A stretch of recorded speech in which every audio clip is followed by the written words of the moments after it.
Gold, trusted gold buyers. మీరు తాకట్టు పెట్టిన బంగారాన్ని విడిపించి ఈ రోజు ఉన్న మార్కెట్ ధరకు కొనబడను.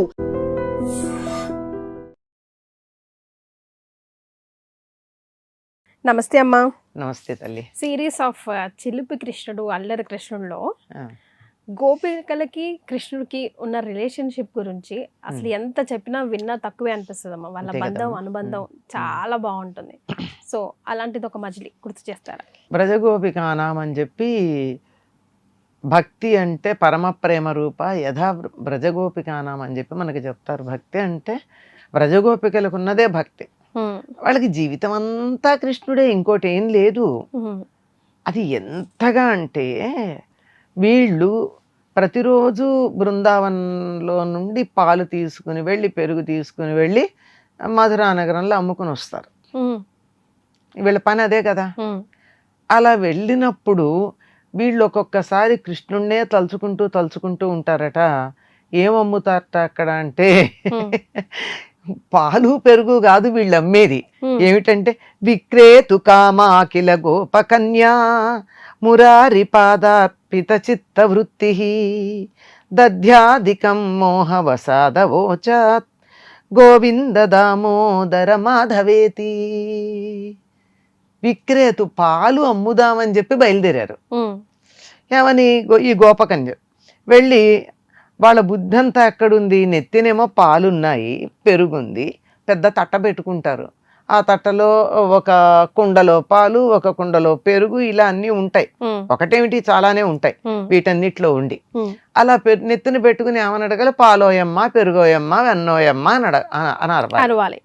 అరిస్తే కదా వాళ్ళు పాలు కావాలన్న వాళ్ళు పాలు, పెరుగు కావాలన్న వాళ్ళు పెరుగు. ఎందుకంటే నగరాల్లో ఆవులు ఉండవు. నగరానికి అనుబంధంగా చిన్న చిన్న గొల్ల పల్లెలు ఉంటాయి. గొల్లపల్లె అంటే గోవుల్ని పాలించేటటువంటిది అని అర్థం. అంతే, వేరే కులం కాదు అక్కడ. ప్రతి నగరానికి ఆనుకుని అన్ని నగరం శివార్లలో ఆవుల మందల్ని పెంచే ఉంటాయి. అక్కడి నుంచి ఆ పాలు తీసుకుని నగరానికి వచ్చి అమ్ముతూ ఉంటారు. అలా అమ్మేటప్పుడు పాలోయమ్మ, పెరుగోయమ్మ అని అనాలి. అలా అనేది ఈవిడ మనస్సులో పాలు పెరుగు కాదు, జీవితం అంతా కృష్ణుడే కదా వీళ్ళకి. అందుకని నెత్తిన ఆ గంప పెట్టుకుని అరుస్తోందిట. ఏమని? గోవింద దామోదర మాధవేతి. గోవిందుడోయమ్మ, మాధవుడోయమ్మ, దామోదరుడోయమ్మ అంటున్నారట. అంటే ఏమిటి? గోవిందుణ్ణి, మాధవుణ్ణి అమ్ముతున్నామని. అంటే వాళ్ళకి అసలు ప్రపంచం అంతా ఏమిటంటే కృష్ణమయం. వాళ్ళకి పాలు కృష్ణుడే, పెరుగు కృష్ణుడే. ఇంట్లో భర్తను చూసినా కృష్ణుడిలాగానే ఉంటాడు. కృష్ణుడు అంటే పెద్ద కృష్ణుడు కాదమ్మా, బాలకృష్ణుడు. అలాగే తన అత్తగారిని చూసినా బాలకృష్ణులాగానే, కోడల్ని చూసినా బాలకృష్ణుడిలాగానే. సాధారణంగా అత్తగారులు రారు అమ్మకానికి. కొంచెం యవనంలో ఉండేటటువంటి కోడళ్లను, కూతుళ్ళనో వాళ్ళనో పంపిస్తారు. వీళ్ళు మాత్రం ఇట్లా ఉంటారు. వీళ్ళకి పిల్లల్ని చూసినా, అన్నదమ్ముల్ని చూసినా, ఎవరిని చూసినా కృష్ణుడు కృష్ణుడు కృష్ణుడు అనిపిస్తుందే తప్ప మరో రకంగా అనిపించదు. అట్లా ఉన్నటువంటి ఆ బాలకృష్ణుడి మీద మనసంతా నిమగ్నమైపోయినటువంటి ఈ గోపికలు కొంతమంది, అంటే ఒక్కొక్కడు ఒక్కొక్క రకం, వెళ్ళి అక్కడికి అరుస్తూ ఉన్నారట.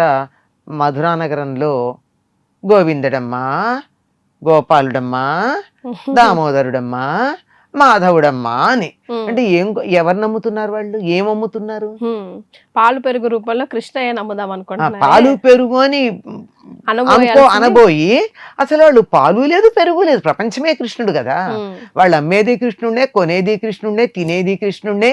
మనకి ప్రహ్లాదుడు చెప్పినట్టు పానీయంబులు త్రాగుతుంది, కొడుచుతుంది, లక్షింపుతుందని చెప్పినట్టు హాస నిద్ర లీలాదులు సేయుసునని ఏం చేస్తున్నా కృష్ణ కృష్ణ కృష్ణ అన్నట్టే వినపడుతుంది. అట్లా ఏం చేస్తున్నా వీళ్ళకి ఆఖరికి అమ్ముతున్నా కృష్ణుడిలాగానే ఉందట. అంటే గోపికల భక్తి ఎట్లాంటిది? ఈయన మాత్రం మామూలు వాడా? వాళ్ళ అమ్మకానికి పెడితే అమ్ముడుపోతాడు కూడాను. ఇది తీసుకునే అనుకుంటా మనకి సినిమాల్లో అక్కడ కృష్ణుడిని అమ్మకానికి పెట్టినట్టు ఇట్లాంటివన్నీ మనకి చమత్కారంగా చెప్తూ ఉంటారు. అవసరమైతే భక్తుల కోసం అమ్మకానికి కూడా పోతాడండి, మామూలు వాడు ఏం కాదు. 2 కాసులట 2 కాసులకే మరి పాలు పెరుగు అదే కదా ఖరీదు. 2 కాసులకి మధురానగరంలో కృష్ణుడిని అమ్మకానికి పెట్టారండి. ఇదండి గోపికలకి కృష్ణుడికి ఉన్నటువంటి సంబంధం. ఇంత ప్రేమ. కృష్ణుడు ఎప్పుడు కూడా దేనికి కట్టుబడతాడమ్మా? కృష్ణుడే కాదు, ఏ దేవుడైనా కానీ దేనికి కట్టుబడతాడు? దేవుడే కాదమ్మా, ఇంట్లో మనుషులు కూడా ఒకళ్ళకొకరు దేనికి కట్టుబడతారు? ప్రేమకి కట్టుబడ్డట్టు దేనికి కట్టుబడ. అధికారం చూపిస్తే కట్టుబడరు, ప్రేమతో చూపిస్తే ఎట్లాంటి వాళ్ళైనా లొంగిపోతారమ్మా. దానికన్నా మించింది మరొకట్లేదు. మరి ఆ చమత్కారి వీళ్ళ చేసే ఈ పనికి ఎలా రియాక్ట్ అయ్యి ఉంటారమ్మా? ఏం మాట్లాడాడమ్మా? చక్కగా వాళ్ళు వచ్చి పాలోయమ్మ పెరుగోయమ్మ అనే బదులు కృష్ణుడోయమ్మ మాధవుడోయమ్మ అంటే దానికి కూడా ఆయన ఏం మాట్లాడమ్మా.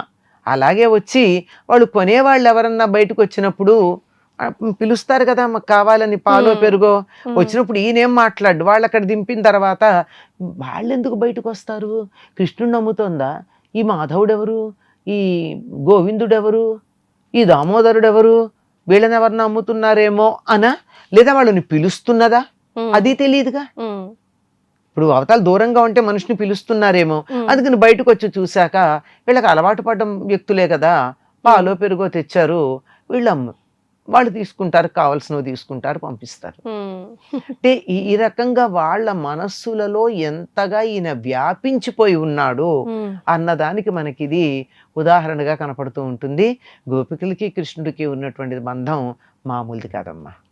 వాళ్ళది అసలు పరిపూర్ణమైనటువంటి బంధం. భక్తి అన్నదానికి ఉదాహరణ ఎవరయ్యా అంటే గోపికలే అని చెప్తారు భక్తి శాస్త్రం చెప్పిన వాళ్ళు. అందువల్లే వాళ్ళు అమ్మినా ఈయన అమ్మకానికి పోతాడు. అమ్మకానికి పోయినట్టుగానే మనకి కథల్లో, సత్యభామ కథల్లో వాటిల్లో చెప్తూ దీనికి అంతా కూడా సింబాలిక్గా అక్కడ చెప్తారన్నమాట. ఈ భక్తులు అమ్మితే అమ్మకానికి పోతాడమ్మా, భగవంతుడికి ఏం అభ్యంతరం లేదు, వాళ్ళ భావాలను అనుసరించే ఉంటాడు. కానీ వీళ్ళు అమ్మడానికి సిద్ధంగా ఉండాలి కదా. అసలు వీళ్ళు అమ్మడానికి సిద్ధంగా లేరు. వీళ్ళ నోట్లోంచి వచ్చే మాట అది తప్ప వీళ్ళు కృష్ణుని అమ్మటానికి ఒప్పుకుంటారా? మధురానగరానికి వెళ్తుంటేనే వాళ్ళు ఒప్పుకోలేదే. మధురానగరానికి వెళ్తున్నారని చెప్పి వెంటబడి ఏడిచి మేము కూడా వస్తామని అక్రూరుణ్ణి పట్టుకుని నిందించి ఇవన్నీ చేసిన వాళ్ళు కృష్ణుడు తమకు దూరం అవుతాడంటే ఒప్పుకుంటారా? ఒప్పుకోరు. కానీ నోట్లో నుంచి అదే వస్తుంది. మనకి ఏది ఇష్టం అయితే అదే వస్తుంది కదమ్మా. ఎవరి పేరు మనకి ఇష్టమైతే వాళ్ళ పేరు నోట్లోంచి రాదు, అంతే, అంతకన్నా ఇంకేం కాదు. చాలా సంతోషం అమ్మా, ధన్యవాదాలు.